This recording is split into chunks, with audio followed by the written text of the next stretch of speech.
कोयला चोरों का, कोयला माफियाओं का मनोबल इतना बड़ा है तो प्रशासन को भी तुच्छ समझ रहे हैं। तमाम माफिया जेल के अंदर होने चाहिए, उनके एक एक शागिर्दों को जेल के अंदर उनका हिसाब होना चाहिए। इस मौके को ठीक तो होके आएंगे ही, वो मूवमेंट कर रहे हैं। सुखद एक पॉजिटिव संदेश है हमारे लिए। आप एक विधायक के रूप में मुख्यमंत्री से लिखित शिकायत करेंगे? बिल्कुल। आज माफियाओं का मनोबल इतना बढ़ गया है कि एसडीपीओ को पत्थर से मार रहे हैं।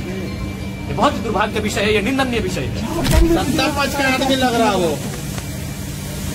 देखिए, ये तो आप भी जानते हैं, पत्रकार बंधु कंपनी के लोग ही हायर करते हैं, उनके माध्यम से लहू लुहान किया जाता है उस सरजमी को।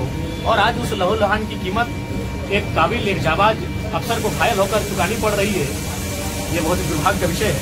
इसीलिए मैं प्रेस के माध्यम से पूरे, क्योंकि यहाँ आईजी महोदय भी आए हैं, यानी उत्तरी छोटा नागपुर रेंज के सभी बड़े पदाधिकारी आए हैं पुलिस के, तो मैं उनको स्पष्ट कहूंगा कि यही अवसर है। बाघमारा जैसे जितने भी एरिया जो माफियाओं के संरक्षण में है, जहाँ माफियाओं की गिरफ्त में है, उन एरियाओं को माफियाओं के चुंगल से आजाद कराएं। और बिल्कुल डीएसपी महोदय स्वस्थ इलाज का लाभ लेकर जब स्वस्थ होकर फिर से चलने के लिए अपने बाहर घर से आए, उससे पहले माफिया जेल के अंदर होने के। सर, अभी उसकी स्थिति क्या है? क्योंकि आपने उससे मुलाकात उसी हम कहीं न कहीं सिस्टम को मानते हैं, चाहे उसमें ब्यूरोक्रेट्स रहें, विधायिका के अंग रहें, सबकी मिली भगत है।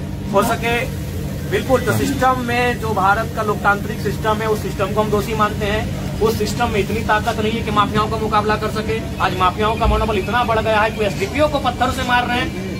ये बहुत ही दुर्भाग्य विषय है, ये निंदनीय विषय है। सत्ता पक्ष का आदमी लग रहा वो। देखिए, ये तो आप भी जानते हैं, पत्रकार बंधु, आपसे कोई चीज छुपी नहीं है। और हम ये भी चाहेंगे कि पत्रकारों को भी संरक्षण मिले ताकि आप सच्चाइयों को दिखा सके। क्योंकि कुछ दिन पहले छत्तीसगढ़ में जो घटना घटी पत्रकार के साथ, तो उससे कहीं न कहीं पत्रकार भी भयभीत हैं और पत्रकार चाह के भी इस प्रकार माफियाओं को एक्सपोज नहीं कर पाते हैं। मैं मानता हूं कि आपकी भी मजबूरी कभी आ जाती है कि आप कभी कभी सच्चाई से कभी मजबूरी आ जाती है।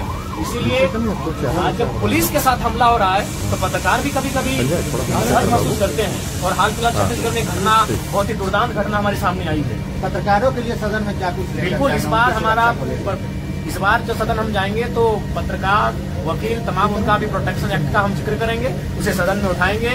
और फिलहाल तो हम आज पूरे उत्तरी छोटा नागपुर रेंज के तमाम जितने भी पुलिस प्रशासन के पदाधिकारी हैं, अफसर हैं, उनसे मैं स्पष्ट कहूंगा ये मौका है।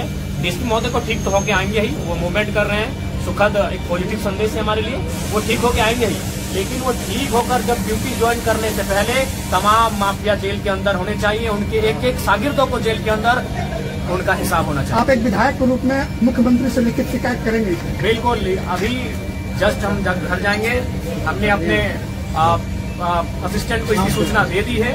वो केवल हमारे हस्ताक्षर का इंतजार है। वो ड्राफ्टिंग करके हमारे लेटर हेड में इस विषय को रख चुके हैं। ये बहुत ही गंभीर और संकीर्ण मामला है कि एक डीएसपी महोदय के साथ इस तरह का वारदात हुआ है। मैं भी प्रार्थना करता हूँ, मैं भी दुआएं करता हूँ कि डीएसपी महोदय आदरणीय बड़े भाई रुस्तम सिंह जी शीघ्र स्वस्थ होकर हमारे बीच उपस्थित होंगे। बाघमारा में जो घटना घटी उसके बारे में क्या कहेंगे? देखिए, इसकी हम भर्त्सना करते हैं और बिल्कुल ये बहुत ही निंदा और संवैधानिक है कि आज कोयला चोरों का, कोयला माफियाओं का मनोबल इतना बड़ा है तो प्रशासन को भी तुच्छ समझ रहे हैं। और आज प्रशासन के पास भी, पुलिस के पास भी एक अच्छा मौका है बाघमारा से माफियाओं के गुंडों को खदेड़ने का और बाघमारा को एक शांत बाघमारा बनाने का एक अच्छा अवसर है। बीसीसीएल के कई ऐसे इलाके हैं जहां आउटसोर्सिंग चल रही है, वहां रैयतों के साथ जो है बिल्कुल ये बहुत ही असंवैधानिक विषय है।